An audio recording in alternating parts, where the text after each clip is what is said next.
تو دیگه واسکی هستی؟ سیرم تو کی بیلات؟ من شیر فرهاد بیدم، از برعربای آمدم اینجا زندگی بکنم. مگه اینجا کسخانه هنگه که هر کی از راه رسید بیاد زندگی بکنه؟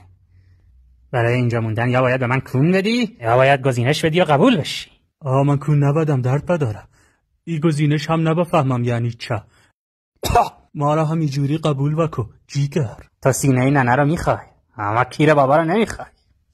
یا امتحان میدی یا تکش بذار یا بذارم ده میونت. مرا نبکن، من گزینش بدم و پرس. فلسفه درز مقعد چیه؟ خب برای اینه که ازش برینی. ایوه حالمو بد کردی کونکش. اون از بس شیرینه ترک خورده. سال بعدی این جمله رو تکمیل کن. آدم عاقل از یک سوراخ دوبار نیش نبخوره. از یک سوراخ نمیگذره. خب اینا رو که بلد نبودی 3 بار پشت سر هم بگو کو سوزن من. ای که کاری نداره. کو سوزن من، کو سوزن من، کو سوزن